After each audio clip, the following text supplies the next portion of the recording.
All right, today we're going to be talking about word problems about a fraction of a group. So yesterday after the test, we had a test day activity, and we talked about how the word of, when you're talking about fractions, like if Dad ate half of a brownie pan and then you had 3/4 of the half that's left, then that actually means you're multiplying together. Okay, so think about, yes. So think about that today as we're solving some of these problems. Now, we're not necessarily multiplying fractions right now, but we do have problems that we're solving that involve fractions. Okay, so fraction of a group problems are also equal group problems. These are all going to be 2 steps. They're going to require you to do 2 steps. The first problem says, this morning, 2/5 of Mrs. Raj's 30 students rode the bus to school. How many students rode the bus? So the first thing I want to do is take 30 students, all 30 students, and I want to divide it into how many parts? That's a lot of numbers. 5. Why 5? Because it says 2/5. So if I were to take a diagram like this, okay, and make fifths, it's like a fraction bar, and I split it up into fifths, that's going to represent 30 total students. So if I did 30 divided by 5, how many students are in each one of these sections? 6. Okay, and if it says that this morning 2/5 of those 30 students, then what am I looking at? I'm looking at 12 students. Okay, that's just one way you can do it. If you're a visual person, that might help you. But if you start getting into really large numbers and really small, like if you have a denominator that breaks it up into a ton of little pieces, that might make it difficult.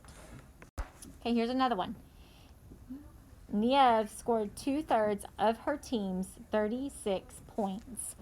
So again, if you're looking at this to understand it visually, I draw a fraction bar and make thirds. Okay, we know the whole entire fraction bar is representing 36. So 36 divided by 3 means that each piece is 12. And if 2/3 are her team's points, then that means that she scored 24 points. Does everybody understand how this works so far? When you're looking for a fraction of a number. Hang on, guys. We have some side conversations, and I have a question over here, so y'all listen. Another way that you could do is 36 divided by 3, and whatever you get, you could add that. Like, add that line of it again. Yeah, because there's only 2 of them. Yeah. So you could just add them together in this case. Yes. So you could just add the other 2 again. Oh, sorry. That's right. Okay, Donna's dog ate 1/4 of a dozen dog bones. How many dog bones were left? So look at it visually again. What am I breaking this fraction bar up into?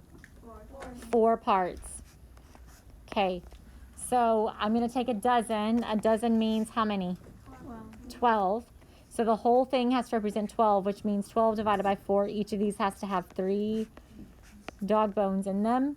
And if I'm only looking at 1/4, that's just one piece. So that would be 3 what? 3 dog bones. Okay, here's another example. A 5th grade basketball team scored 32 points in their first game of the season. The team scored 5/8 of those points in the second half of the game. Which diagram shows the number of points the team scored in the first half of the game?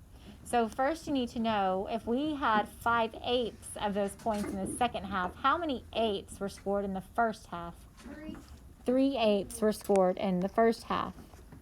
Okay, so now I'm looking, it's showing me right here, first half is 3 8s. Okay, does everybody understand that 3 8s plus 5 8s makes the whole game? Okay, so if they scored a total of 32 points, and we have broken this up into 8s, and each 8, 32 divided by 8 makes each of these sections how much? 4. Okay, and we already know that the second half of the game was 5/8 of the points. So this is how many points? 20. 20 points.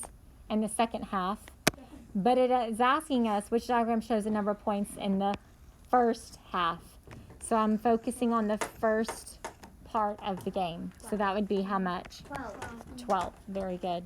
So which one of these diagrams is showing 12 points? Would it be the first one or the second one, Colton? The second one. The second one, because I have 4 times 4 times 4, or 4 plus 4 plus 4, which is 12. Very good. That's our lesson for today, guys. Oh, Sure. whoa, we're gonna have a lot of time to work. Short and sweet. Yes, you do. You've got 5 extra minutes today. Your work, Ainsley. Your work today starts on page 316. 2 through 4, again, require you to write an equation before solving.